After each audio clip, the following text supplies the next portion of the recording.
take elections back to the people where it belongs and take back the problems and the fiascos of 2022 and leaves them in the rearview mirror. The government says you're going to have an election and you walk into that election booth and you don't have ballot paper out of the warehouse and people have to be turned away.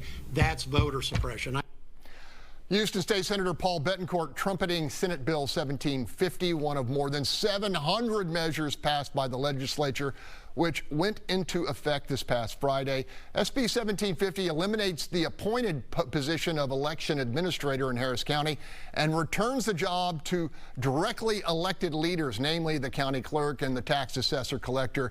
Not all legislation green-lighted by lawmakers avoided court challenge. In fact, HB 2127, the so-called Death Star preemption bill limiting local government power, and the ban on children attending sexually explicit drag shows are still under legal attack and at least somewhat in limbo.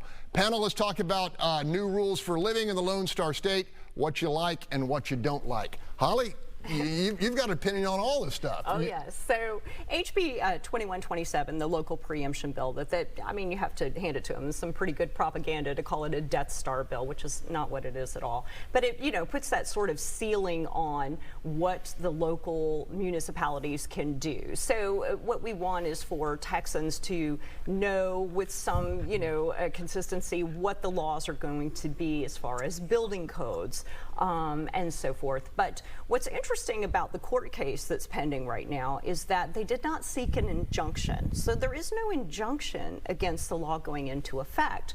Also, the state is not responsible for enforcing the law. It's a civil course of action. So the way it works is if a citizen, for example, here in Houston wants to be able to feed the homeless outside of the place that the city has designated, they can file a suit, and the city will have to, you know, have a 2-month period, I believe, to back down on that ordinance or face them in court.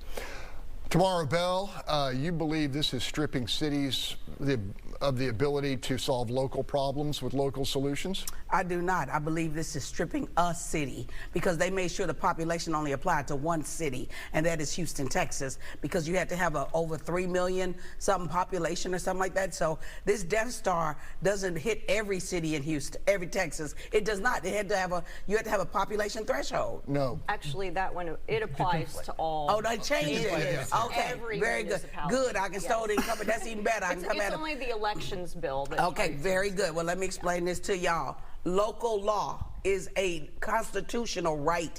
For them to try to tell you, I'm going to be governor and mayor, you don't want that. You need a separation of power, and that is what this does. What happens in Lamesa ain't got nothing to do with what happened in Edo. The buildings with codes, the responsibilities, all of this, you're talking about how you have to build a house has to be the same as what the states say. No, no, no, no, no. And where this is so ambiguous is where you got the problems. Because like Holly said, the state don't enforce it, the city does. They waiting for them to hang themselves. I'm glad it failed because I felt they only put it in place because they were worried about the Houston mayoral election. All right, Charles Blaine's been against this from the beginning. Does it gut home rule? No, but I want to talk about some other bills because they're important. Go ahead. HB 14 was a bill that was passed that allows for third-party permitting review, so people who are delayed by the permitting process in cities can get a third-party permit. HB 327 did not get a hearing in the Senate, but that was from State Rep. Dr. Tom Oliverson to decriminalize fentanyl test strips, which if we're going to give lip service to the fentanyl crisis, we should have probably took that up in the Senate. And then HB 1193 prohibits HOAs from banning people from paying with Section 8 or other subsidies. There was a city up in North Texas, an HOA up in North Texas, that tried to ban people who live there from paying with Section 8, and so this bill would block that, and that was widespread bipartisan support.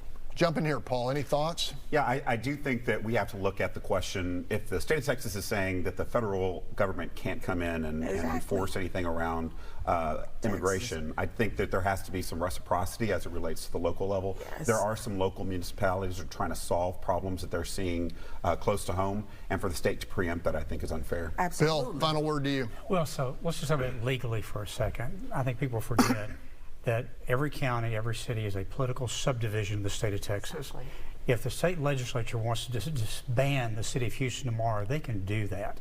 You know, these are entities that exist at the pleasure of the Texas legislature, and so they absolutely have the right to limit what their power is, subject to some fairly minor constitutional restrictions. The problem is always getting the balance right between the federal and the state and the federal. This is just a continuation of that ongoing debate about what the right balance is. And I'm sure we're going to have more conversations about it.